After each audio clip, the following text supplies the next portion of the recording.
A través de un estudio médico, un grupo de especialistas intenta explicar el padecimiento al que fue sometido Jesucristo antes de morir en el madero. Castigo deshonroso que asignaban los romanos a los peores criminales y que Jesús aceptó como expiación para todos nosotros. Con 33 años de edad, Jesús sufrió el castigo más cruel y abominable, ocasionándole una muerte lenta y extremadamente dolorosa, padeciendo al menos unas 18 horas. De acuerdo con el estudio, cuando Jesús suda sangre en el huerto de Getsemaní, descrito en el libro de Lucas 22:44, experimentó un suceso llamado hematidrosis, que normalmente se produce cuando hay un gran sufrimiento psicológico. En algunos casos, la ansiedad severa provoca la secreción de químicos que rompen los vasos capilares en las glándulas sudoríficas, emanando mezclas entre sudor y sangre. La madrugada en la que Jesús fue arrestado, ya debilitado por lo que le habría sucedido en el huerto, fue llevado ante Sanedrín y Caifás, el sumo sacerdote. Fue golpeado por los soldados, quienes le pusieron una venda en los ojos para burlarse de él, le escupían y le abofeteaban. Para este entonces, a raíz de los golpes, ya su rostro empezaba a hacerse irreconocible debido a la hinchazón. Los azotes que Cristo recibió de los romanos eran a causa de otro término terriblemente brutal. El látigo que utilizaban los soldados estaba compuesto por tiras de cuero trenzado con esferas de metal entretejidas. Cuando este impactaba contra la carne, provocaba severos moretones y contusiones, mismas que se abrían con los demás golpes. No contentos con esto, el artefacto con el que se flageló a Jesucristo también tenía pedazos de hueso afilado, provocando además cortadas profundas mientras lo golpeaban. De acuerdo con estudios realizados por historiadores forenses, con frecuencia, quienes eran flagelados con este tipo de látigos llegan a tener exposición de la espina dorsal debido al desgarramiento de la espalda, pues los golpes iban desde los hombros, pasando por la espalda y las piernas, hasta llegar a los muslos, produciendo que la carne del individuo cuelgue en forma de tiras. Mientras sucedía, en el interior de la persona, en este caso Jesucristo, se experimenta un dolor tan grande que debió llevarlo a una conmoción hipovolémica, es decir, que la persona a raíz de la gran pérdida de sangre sufre de taquicardia, pues el corazón acelera su ritmo intentando bombear una sangre que ya no existe, lo que a su vez conlleva una baja presión sanguínea, dando paso a la pérdida de la conciencia.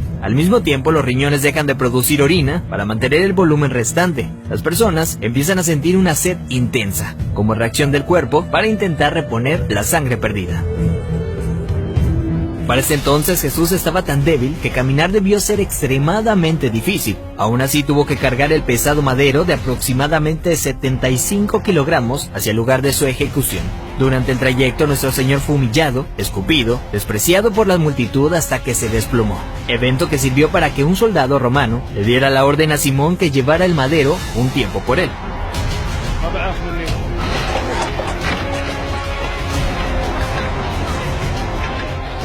Luego de ello Jesús dice tener sed y le dan un trago de vinagre.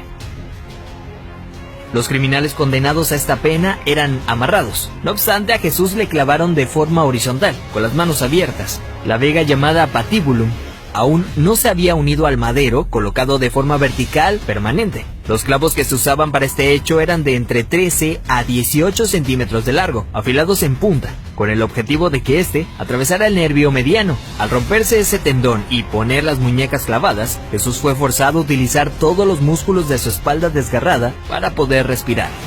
Ya colgado, casi sin poder respirar, al clavarle los pies en el madero, triturando los nervios de los pies, debió haber sufrido dislocación de los hombros, situación que se confirma en el Salmo 22:14, cuando dice: «Dislocados están todos mis huesos». Lo siguiente es una muerte lenta por asfixia.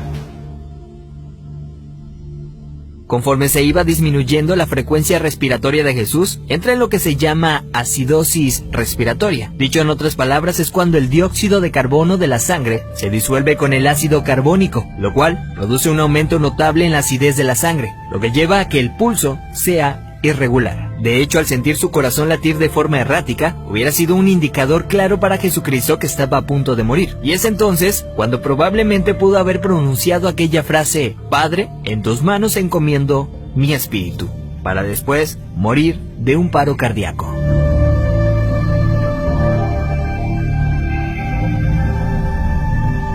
A diferencia de otros crucificados, los huesos de Jesús no fueron quebrados. Esto lo hacían para evitar que las personas que pasaban por esto subieran las piernas hacia arriba y con estas se ayudaran para poder respirar. Así, la muerte era rápida en cuestión de unos minutos. Sin embargo, Jesús no pasó por esto, y se sabe porque en registros romanos, allá 2 años después, soldados describen el hecho, confirmando lo que ya estaba predicho en el Antiguo Testamento acerca del Mesías, donde se menciona que ningún hueso será quebrado. Salmos 34:20. Según dichos registros, un soldado romano clavó en Jesús una lanza en el costado derecho para confirmar su deceso. La lanza penetró el corazón, por tanto cuando sacó la lanza, del orificio salió un fluido claro como el agua, seguido de un gran volumen de sangre, tal como lo describe el apóstol Juan en su Evangelio, testigo presencial de los hechos.